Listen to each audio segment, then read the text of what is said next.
এসআইআরে যাদের নাম ডিলেটেড হয়েছে কারুর ভালো করে পেট ভরে খাওয়া হচ্ছে না। আমার একজন বলছে, হুজুর নাম ডিলেট হয়ে গেছে, 10 কিলো শুকিয়ে গেছে। জি, দোকান পাশারি বন্ধ, চাষবাসে মন নেই, কি হবে শেষ পর্যন্ত আল্লাহ জানে। আবার ওদিকে উড়ো উড়ো আওয়াজ আসছে যে কেন্দ্র সরকার ডিটেনশন ক্যাম্প করছে। তাহলে ডিলেটেড যারা হবে সেসব অবধি হয়তো রাষ্ট্রীয় বিচারে এদেরকে ডিটেনশন ক্যাম্পে নেওয়া হতে পারে। আচ্ছা বলেন, এরা ডিটেনশন ক্যাম্পে নিল, কতদিন নিবি বাপ? বয়স তো হয়ে গেছে 40, 50, 60, 65, হয়তো কারোর 20, 30 এরম হয়ে গেছে। জি, ধরে নিলাম এই লোকগুলো আরো 10-20 বছর বাঁচবে আল্লাহর কলমে। তো যে পর্যন্ত বাঁচবে ওই পর্যন্ত তাই ডিটেনশন ক্যাম্পে নিলি। তুই রেশন কার্ড বন্ধ করলি, ব্যাংক বন্ধ করলি, গ্যাস বন্ধ করলি, সরকারি অনুদান বন্ধ করলি, কষ্ট হলো, মরে গেলুম, তারপরে কি করবি রা? কথা বলেন। সরকারের 14 গোষ্ঠীর ক্ষমতা আছে এরপরের কিছু করার? হ্যাঁ, বড় জোর তুই আমার পরিবারের কাছে ফিরিয়ে দিবি না, তোদের সরকারি কবরেই না হয় দাফন করলি, করোনার সময় যেরাম করেছিস তাই হলো।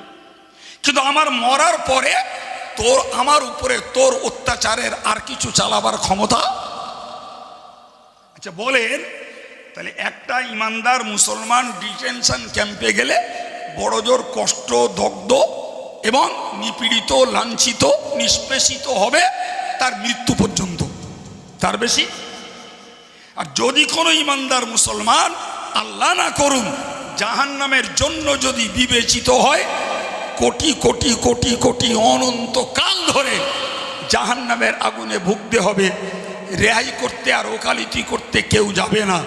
তাহলে এই দুনিয়ার ডিটেনশন ক্যাম্পের টেনশন বেশি হওয়া উচিত না আল্লাহর ডিটেনশন ক্যাম্প জাহান্নামের টেনশনটা বেশি হওয়া উচিত?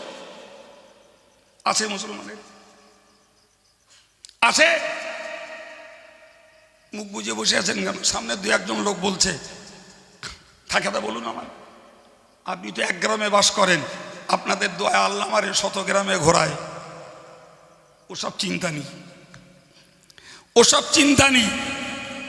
দুনিয়ার ডিটেনশন ক্যাম্পটা কি করে রক্ষে হবে, আমার ডিলিটেড নামটা আবার নথিভুক্ত হবে, এই চিন্তায় ব্যস্ত। ইমানদার মুসলমান যদি এই টেনশনটা বেশি না করে জাহান্নাম থেকে কি করে বাঁচবো ওই টেনশনটা বেশি করতো, এদের লাভ বেশি হতো। হ্যাঁ না বলেন? সে ভুলে যাচ্ছে আমি কি বলতে যেয়ে বললাম। এখন নবী যখন বললেন যে জাহান্নামের যে নমুনা আমাকে দেখানো হয়েছে তাতে দেখেছি অধিকাংশ জাহান্নামী মেয়েরা। মেয়েদের গাদালা করবে না? করবে না বলেন? তাহলে মেয়েদের ডাইরেক্ট গাজালা করবে আর ইনডাইরেক্ট আমাদেরও করা উচিত, কারণ তারা আমাদের মা, বোন, স্ত্রী, মেয়ে, ভাগ্নি, ভাইজি। কিন্তু ওদেরও গাছ জ্বালানি, আমাদেরও গাছ জ্বালানি। তুই জাহান্নামে যাবি, যা, আমি জান্নাতে যাব না। কি বলতেছেন? হাইদা কিছু বলে না? বাড়ির বউ আর মেয়েগুলো রে জাহান্নামে তো হাতে করে ছেড়ে দিচ্ছি। ওরা 100 দিনের কাজে, ওরা ব্যাংকে, ওরা চৈতে সেলে, ওরা ঈদের মার্কেটে, ওরা মরা বাড়ি, ওরা বেবাড়ি। কোনটা বন্ধ করতে পেরেছেন? তাহলে ওরা জাহান্নামে জেদ চাচ্ছে, আমরা জেদ দিচ্ছি তো। বলেন কিছু? জেদ দিচ্ছি তো আমরা। বাধাতে দেখেন বাড়ি কুরুক্ষেত্র বেঁধে যাবে, হাঁড়ি কুড়িয়ার একটা বাস্তা পড়বে না, পরের সাথে গেলে ভাত পাওয়া যাবে কিনা সন্দেহ আছে। পারো রেঁধে খাওগে? জি, একটু ভাবতে শিখুন বাপ, বাতাসে চলবেন না, একটু ভাবতে শিখুন। সেই নারীকে নবী বলছেন যে তোমরা দান করো, কারণ আমাকে জাহান্নামের যে নমুনা দেখানো হয়েছে তাতে অধিকাংশ দেখেছি জাহান্নামী মেয়েরা।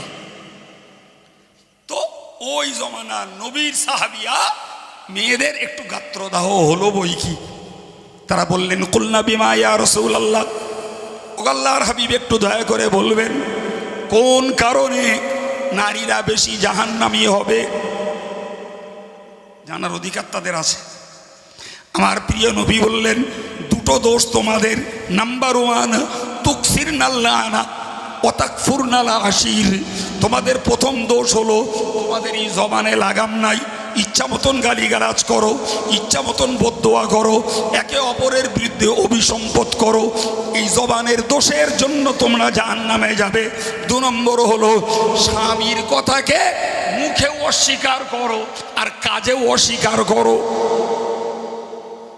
স্বামী একটা কথা বললো বলে পারবো না, স্বামী একটা কথা বললো তুমি করোগে, স্বামী একটা কথা বলে গেল ও সেটা কার্যকরই করলো না। আছে না নাই? হ্যাঁ, নবী দুটো দোষ দেখালেন, একটা হলো তোমরা বেশি করে বদদোয়া করো, অভিসম্পদের কথা বলো।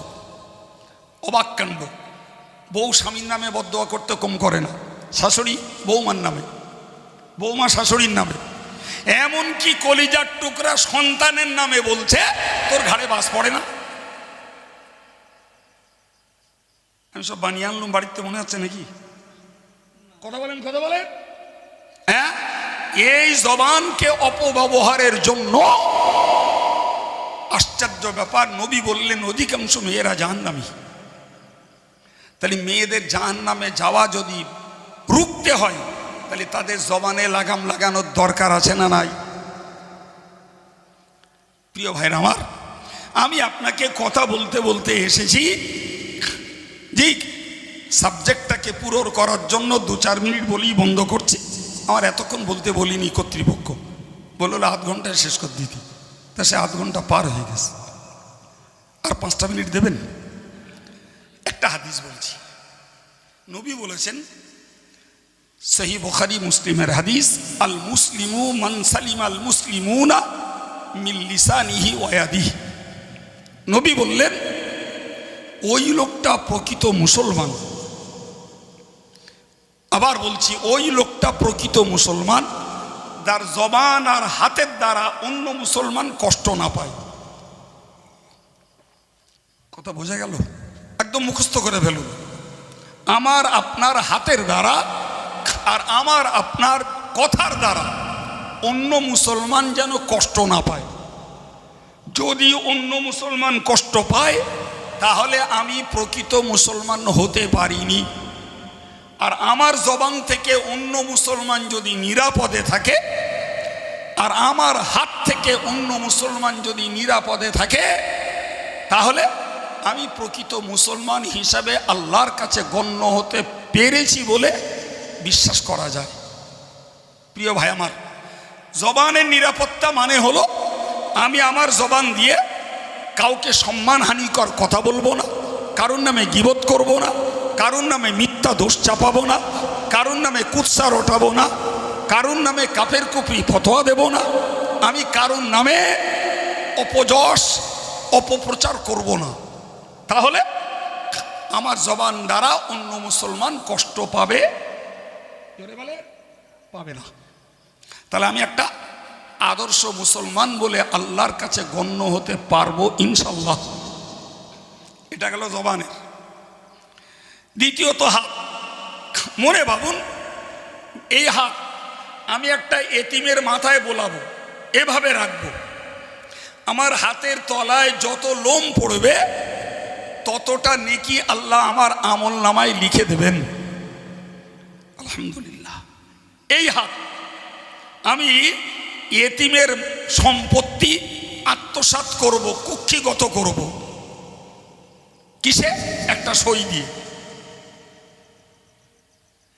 আমার আল্লাহ বললেন, ইন্নাল্লাযীনা ইয়াকুলুনা আমওয়ালাল ইয়াতামা যুলমান, যারা এতিমের মালকে অত্যাচার করে ভক্ষণ করে, ইয়াকুলুনা ফি বুতুনিহিম নার, এরা পেটে চাল খায়নি, ভাত খায়নি, মাছ খায়নি, গোশত খায়নি, এরা খেয়েছে জাহান্নামের আগুন।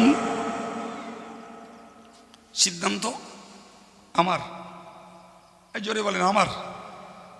আপনার বাড়ির কোরআন, মক্তবের কোরআন আর আমার কারের কোরআন যা খুলবেন এক পাবেন, সিদ্ধান্ত আল্লাহর। তুমি যদি হাতের একটা কলমের খোঁচায় এতিমের মাল আত্মসাৎ করে খাও, তাহলে তুমি নিশ্চিত মনে রাখো বাস্তব পৃথিবীর কোনো সুস্বাদু খাদ্য খাওনি, তুমি খেয়েছো জাহান্নামের আগুন। এটা তোমার জীবদ্দশা। অসায়াসলাউনা সাঈরা, আর যেই মরে যাবে তোমার ঠিকানা হবে জাহান্নামে। তাহলে হাতের দ্বারা এতিমের মাথায় হাত বুলিয়ে নেকি জোগাড় করা যায় বাপ। আর ওই হাতটাকে অপব্যবহার করে আমি যদি এতিমের মাল আত্মসাৎ করি, তাহলে পেটে কি যায় বাপ? আগুন। আর মরার পরে কোথায় গেল? সম্মানিত ভাইরা আমার, এই হাতের আর একটা কাজ বাকি, আমি হাত দ্বারা লিখতে পারি। এখন আমি হার্ড কপি কাগজে লিখলাম না, ফেসবুকে, হোয়াটসঅ্যাপে, ইনস্টাগ্রামে লিখে দিলাম। আমি আমার এই কলমে হোয়াটসঅ্যাপে, ফেসবুকে, ইনস্টাগ্রামে লিখে দিলাম। কারুর নামে মিথ্যা বদনাম, কারুর নামে কুৎসা, কারুর নামে ফতোয়াবাজি, কারুর নামে মিথ্যা চরিত্র অপহরণ করলাম। ও ভাইরা আমার, এই হাতের লেখনির বিনিময়ে ওই মুসলমানটা কি নিরাপত্তা পাচ্ছে মনে হয়? পাচ্ছে? হ্যাঁ, হাতে মোবাইল আছে, চার্জ দিতে হয় না, শুধু নেট খরচ করলেই হয়ে যায়। দুমদাম লিখে দিলাম কারুর নামে। সারা বিশ্ব জুড়ে যত বাঙালি, আমি যখন বাংলায় ওটাকে পেস্ট করলাম, আমি বাংলায় ওটাকে আপলোড দিলাম, গোটা পৃথিবীর বাঙালিরা দেখে নিল। ও ভাইরা আমার, নবী বলেছেন কেউ যদি সত্যকারের তোমার চিন্তায় দোষী হয়, তুমি তার দোষকে যদি গোপন করো, কিয়ামতের ময়দানে আল্লাহ তোমার দোষকে গোপন করবে। আর তুমি যদি কারোর দোষকে যদি আলগা করে দাও, কিয়ামতের লক্ষ কোটি মানুষের মাঝে তোমার দোষকে আল্লাহ প্রকাশ করে দেবে। আর যদি তোমার চিন্তা ভুল হয়, তুমি যদি মিথ্যা কথা লেখো, অকথা কুকথা লেখো, অন্যায় অসত্য কথা যদি লেখো, তাহলে তুমি কত বড় আসামি আল্লাহর কাছে, এবং তুমি তো মুসলমান নামের আর এক কলঙ্ক। জি, আমাদের নীতি হলো জি ভুল বানান ভুল হয়ে যাচ্ছে। এই অনেকে লেখাপড়া জানেন, বলেন দিন ভুল বানান কি? এই রে, ভয় অশ্বলা ভুল না ভয় দীর্ঘলা ভুল, কোনটা? এখানেই মতভেদ শুরু। জি, এখানেই মতভেদ শুরু। কেউ বলছেন হস্য, কেউ বলছেন দীর্ঘ। ভাইরে, ভুল বানান ভয়স্বলা ভুল। এখন যদি ওইটাকে কেউ ভয় দীর্ঘ ল লেখে, তাহলে ভুল বানানটাই ভুল। না কি বলছেন? ভুল বানানটাই ভুল। তাহলে আমি যদি পরের ভুল ধরতে যে নিজেই যদি ভুলের কবলে পড়ি, তাহলে সে ভুল ধরতে যাওয়া বুদ্ধিমানের কাজ। এই কথা বলছেন না কেন? আমি আমার ভাইয়ের ভুল ধরতে যে আমি নিজে ভুল করছি, তাহলে ওই ভুল ধরতে যাওয়া কি বুদ্ধিমানের কাজ? হ্যাঁ, আর আমরা ওইটাই করে বেড়াচ্ছি, ওইটাই আমরা করে বেড়াচ্ছি। জি, গাগ্রামের মেয়েরা একটা কথা বলতো, চালন বলে ধুসনির তুই নাকি সাদা। চালনের তলা কি ঢালাই না সাদা? বলে চালন ধুসনির বলতেছে তুই নাকি সাদা। এ হচ্ছে আমাদের বাস্তব অবস্থা। খোদার ভয় যদি থাকে, মরার ভয় যদি থাকে, কবরের আযাবের ভয় যদি থাকে, আল্লাহর কাছে যদি বাঁচার চিন্তা থাকে, তাহলে আমরা এই একটা কথা মনে রাখব, যে যা আল্লাহর কাছে তার পাওনা গন্ডা পাবে। আমি কেন আইন হাতে তুলে নিতে যাচ্ছি? কথা যদি বুঝে থাকেন, মনে হয় অনেক অংশে আমাদের পাপ কমবে, নেকিগুলো বাঁচবে। কেননা নেকিও পাল্লায় উঠবে, পাপেও পাল্লায় উঠবে। পাপ কমলো মানে নেকির পাল্লাটা ভারী হবে আশা করা যায়। আর নেকির পাল্লা যাদের ভারী, ফাহুয়া ফি ঈশাতির রাদিয়া, তারাই কিয়ামতের দিনে সন্তুষ্টির সঙ্গে জীবনযাপন করবে। সুবহানাল্লাহ বলে। আর নেকির পাল্লা যাদের হালকা, ফাউম্মুহু হাবিয়া, তার ঠিকানা হবে হাবিয়া নামক দোজক। আল্লাহ আমাদের বোঝার তৌফিক দেন, বলুন আমিন। আর তো মন খুলে বলেন আমিন। আসুন প্রিয় নবীর প্রতি সালাম ইয়া নবী।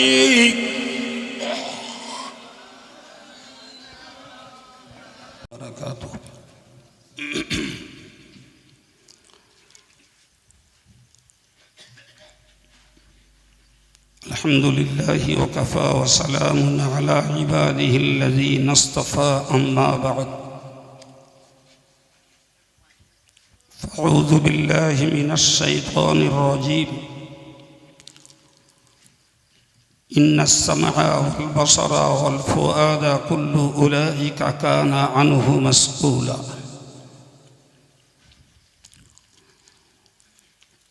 في الحديث الشريف المسلم من سلم المسلمون من لسانه ويده. صدق الله العظيم.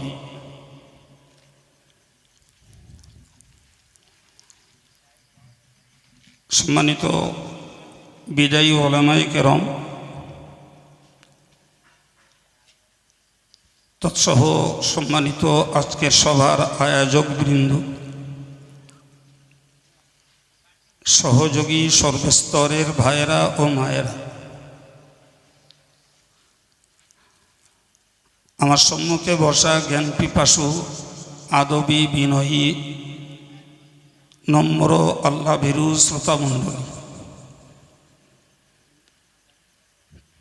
পূর্বিকার বক্তাদের কাছ থেকে কি আলোচনা শুনেছেন আমি জানি না। আমি কি বলবো আল্লাহই ভালো জানেন। তারপরেও আমার নিজস্ব চিন্তা অনুযায়ী বরকতের জন্য কোরআন শরীফের ছোট্ট একটু অংশ পড়েছি।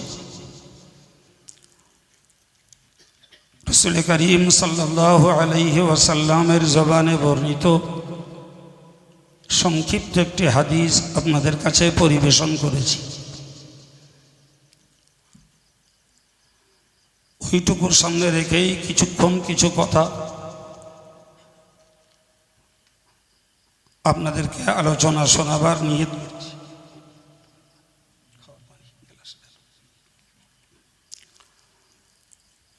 সম্মানিত ভাইরা, আমি কোরআন শরীফের যে অংশটুকু আপনাদের কাছে পড়েছি,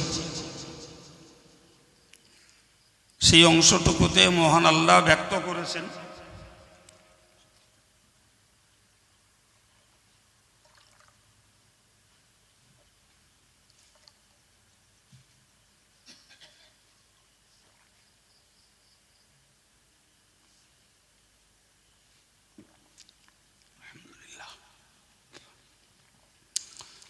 নিশ্চয়ই কিয়ামতের কঠিন দিবসে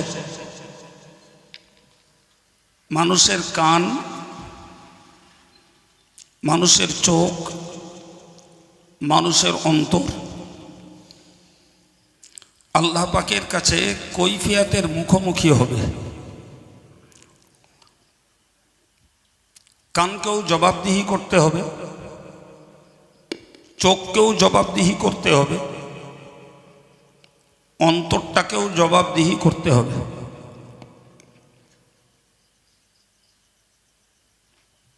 অন্য আয়াত পাকে আল্লাহ বলেছেন,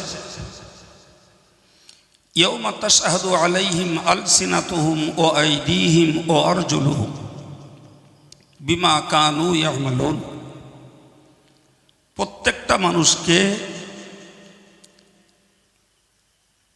সাধু না অপরাধী সাব্যস্ত করার জন্য আমার দেহের নিজের জিহ্বা,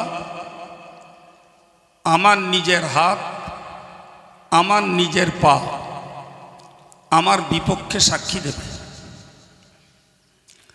আমার বলে বোঝালাম তথা সকল মানব জাতির। তাহলে কি পেলাম এই দুটো আয়াত পাক থেকে? তাহলে একদিকে আমাদের অঙ্গগুলি আল্লাহ পাকের কাছে কৈফিয়তের মুখোমুখি হবে এবং আমাদের নিজেদের অঙ্গগুলি আমাদের বিপক্ষে সাক্ষী দিয়ে আল্লাহ পাকের কাছে অপরাধী সাব্যস্ত করতে সহযোগিতা করবে। কথা যদি বুঝে থাকেন তাহলে বলুন, আমি আর আপনি আমাদের সাধারণ অভ্যাস অনুযায়ী পরের বিচার করি বেশি, নিজের দায়, নিজের দোষ, নিজের অপরাধের সমীক্ষা করি কম। কথা ঠিক না ভুল? জোরে বলেন। আমরা নিজেদেরকে আল্লাহ পাকের কাছে সাধু সাব্যস্ত করতে গেলে যে গুণ লাগে এ গুণ সঞ্চয়ে আমরা দুর্বল, কিন্তু পরের ব্যাপারে আমরা অত্যন্ত সমালোচনা মুখর। এটা শয়তানি চক্র এবং সেই চক্রের শিকার আমরা।